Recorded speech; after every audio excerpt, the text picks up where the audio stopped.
Hi everyone, welcome back to my channel Amplitude with Attitude by One. This is fourth part of Matter and Our Surroundings, and I'm going to start today's video with Graham's Law of Diffusion. According to Graham's Law of Diffusion, rate of diffusion of gases is inversely proportional to the square root of their density. This means heavier gases will diffuse less quickly compared to lighter gases. Means lighter gases will have more diffusion compared to heavier gases. This has nothing to do with gravity. This doesn't mean that lighter gases will always move on the upper portion and heavier gases will always move at the bottom portion or at the lower portion of any surrounding. This can be proved with one experiment. What one can do? One can take two glass jars, that is one with heavier gas and one with lighter gas. What you have to do, you have to just put a lid in between these two gases. In this experiment, I'm going to tell you how the intermixing of these gases take place, right? For example, in this experiment, I'm going to tell you it is of nitrogen dioxide and hydrogen gas. As you might be knowing, nitrogen dioxide is reddish brown in color, basically dark red kind of thing, and hydrogen gas is colorless gas. What you have to take? You have to take two glass jars. This experiment can be done in lab. What you have to take? You have to take two glass jars and you have to separate these two glass jars with a lid.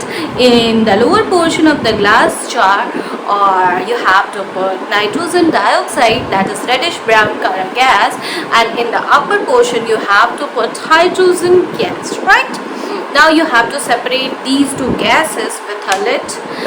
Well, after some time, what you have to do? You have to just take out that lid. You will find that a mixture which is somewhat lighter red kind of thing will be found. From this, you can conclude that gases have nothing to do with gravity. From this experiment, it can be concluded that lighter hydrogen gas has moved downwards, whereas heavier nitrogen dioxide gas has moved upward. Due to this, the color of the mixture has changed, right? A familiar example of diffusion is quite prevalent at your home also. If something is being cooked, you can come to know about it with the smell or through the smell which you get. Actually, what happens is something is hot. As I have already told you, the temperature has increased, the kinetic energy will increase, and automatically the particles will start moving more easily or with more speed. That's why you come to know what's being cooked in the kitchen. Especially for me, if Maggie is being cooked in the kitchen, I can come to know about this through the smell that is still in the whole area, or that aroma or that fragrance which is present in the whole area due to the kinetic energy of particles. And as the temperature is more, the particles are free to move anywhere, right? If the same thing is there at your dining table and that is not hot, it takes time to know, or you have to see what food item is being prepared, right? In my earlier video, I have already told you the properties of solid, liquid and gas. Now what you can do, you can make a table, or there are 10 properties on the basis of which you can make a table kind of thing, and you can remember these properties, or you can differentiate between solid, liquid and gas. First one is packing. In case of solids, the particles are closely packed. In case of liquids, particles are not so closely packed, and in case of gases, particles are very far away from each other. The second is interparticle distance. Same thing. In case of solids, interparticle distance is minimum. In case of liquids, interparticle distance is intermediate. And in case of gases, interparticle distance is maximum. Interparticle forces of attraction, that is the third one. Interparticle forces of attraction in case of solids is maximum, in case of liquids it is intermediate, and in case of gases it is minimum. Interparticle forces of attraction. Shape and volume. That is the fourth one. Solids have a definite shape and definite volume. In case of liquids, they don't have a definite or fixed shape, but they have a fixed volume. In case of gases, they don't have a fixed shape or volume, right? Compressibility. Solids are not at all compressible. Liquids are somewhat compressible, and gases are quite easily compressible. You can compress gases, as I have told you, CNG, compressed natural gases. Then rigidity or fluidity. Solids are very rigid, they do not flow at all, right? Then in case of liquids, they have fluidity as the interparticle distances are more. In case of gases, rigidity is minimum and fluidity is maximum. They can flow very easily. Seventh one is particle motion. How particles move. In case of solids, they have only vibrational motion. They move in their main position, that is vibrational motion. Liquids have somewhat translational, rotational and vibrational motion. In case of gases, they have maximum translational, rotational, vibrational, all kinds of motion. Eighth one is energy, ninth one is density, and 10th one is diffusion. Solids have minimum energy, that's why they are fixed at a position, they don't move. Liquids are more energetic, means they have intermediate energy, that's why they move somewhat, that is fluidity. And gases have maximum energy, that's why they are free to move, means they have maximum energy.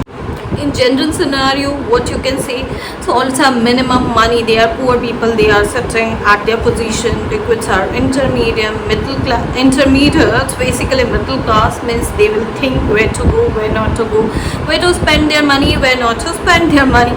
But gases are very rich people, they are ready to spend their money, they need not to think, that is, they have maximum energy. Now density. Density, solids have maximum density, they are highly dense. Liquids are intermediate, as was earlier, and then gases have minimum density. Diffusion. In case of solids, diffusion is negligible, as I have told you one example. In some cases it can take place. In case of liquids, diffusion is intermediate, and in case of gases, diffusion is maximum. So this was the tabular form, 10 properties you can remember, and then you can compare solid, liquid and gases. This can be asked in exams also, and it's quite easy to remember. As I have told you, there are two more states of matter. The fourth one is plasma and fifth one is Bose-Einstein condensate. Basically, plasma are super ionized, super energetic particles. So the gases which are in ionized form are in plasma state. The fluorescent tube and neon bulbs consist of plasma. Basically, they have gases. When electricity is passed through them, these gases get ionized and start glowing. In fluorescent tubes, helium gas is used, and in neon bulbs, neon gas is used. According to the gas, the color of these tubes or bulbs will be there. This is the fourth state of matter, that is plasma. Bose-Einstein condensate. This is the fifth state of matter. Actually, Dr. Satyendranath Bose said there is also the fifth state of matter, which Einstein confirmed. Basically, the gases which have very low density, 1 by 1000 or 1 by 100 density of the normal gases, when they are super cool, they consist or they give the fifth state of matter. This is all the states of matter, 5 states: solid, liquid, gas, plasma and Bose-Einstein condensate. Now, scales of measuring temperature. Basically, there are 3 scales on which the temperature is measured. One is Celsius scale, second one is Fahrenheit scale, and third one is Kelvin scale. Kelvin scale is also called as absolute scale. Basically, what you can do, from Celsius to Kelvin you can convert, from Kelvin to Fahrenheit you can convert, or from degree Celsius to Kelvin you can convert. I'm just going to tell you how you can convert from degree Celsius to Kelvin. Now I'm going to tell you how you can convert from one scale to another. First of all, I'm going to tell you how from degree Celsius you can convert a temperature to Kelvin. For that, what you have to do, the formula is K is equal to 273 plus degree Celsius, right? I'm taking this as 273, that is round off figure. The normal is 273.16, that is the real one. Okay, now just suppose you tell me any degree Celsius, I will convert it into Kelvin. I'm just taking for example that is 15 degrees Celsius. Now I'm going to convert this to Kelvin. Okay, K is equal to 273 plus, as I told you, 15 degrees Celsius. I'm going to convert this to Kelvin. What I will do, I will just add this 15 to this. Then this will come out to be 298 Kelvin. Just opposite of this is if you want to convert from Kelvin to degree Celsius. Degree Celsius is equal to Kelvin minus 273. Right? For example, I have been given, for example, this also I can take 298 Kelvin to degree Celsius. That is degree Celsius is equal to 298 minus 273. That will come out to be in degree Celsius. It will come out to be as 50 degree. Right? So that is there. Basically, it is the simplest one. You can convert from Kelvin to degree Celsius and degree Celsius to Kelvin. I am going to tell you how you can convert this degree Celsius to Fahrenheit also. This is the formula for that. 9 by 5 degrees Celsius plus 32 means if you want to convert it into degree Fahrenheit. One thing you have to remember, in case of Celsius and Fahrenheit you have to write degree, but in case of Kelvin you need not to write degree, right? I'm going to take 100 degrees Celsius as my sample temperature. I'm going to convert this 100 degrees Celsius to degree Fahrenheit. What I will do, 9 by 5, 100 plus 32. As you know, according to BODMAS rule, first of all we will solve this portion. 5, 20, 9 into 20 will come out to be 180, then plus 32, that will come out to be 212. That is in degree Fahrenheit, it will be 212 degree.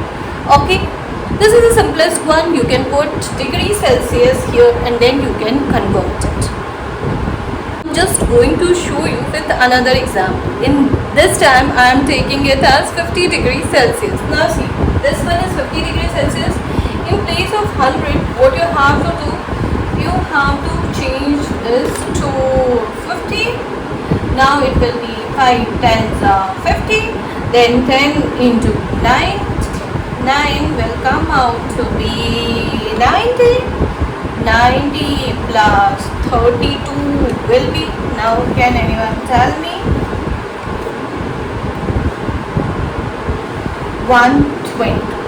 Okay, this is the simplest one. You can do it. You might be thinking how to convert degree Fahrenheit to degree Celsius. I'm going to show you that also with one example. I'm taking 302 degree Fahrenheit. Now what I will do, in place of degree Fahrenheit, I will put this temperature, that is 302. Now 9 by 5 degrees Celsius as it is plus 32.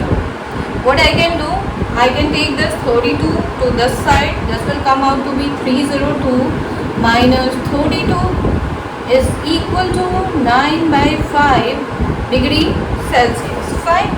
This will come out to be 270 is equal to 9 by 5 degrees Celsius. What you need? You need degree Celsius. Then you have to do 270 into 5 by 9. It will come to this side. That is degree Celsius. 9 3s are 40 into 5. 5 3s are 50. So it will be 150 degrees Celsius. This is the way you can convert from degree Celsius to Fahrenheit or Fahrenheit to degree Celsius. If you have any doubts, you can ask in the comment box, and if you like this video, then subscribe the channel for more videos like this. Thank you for watching.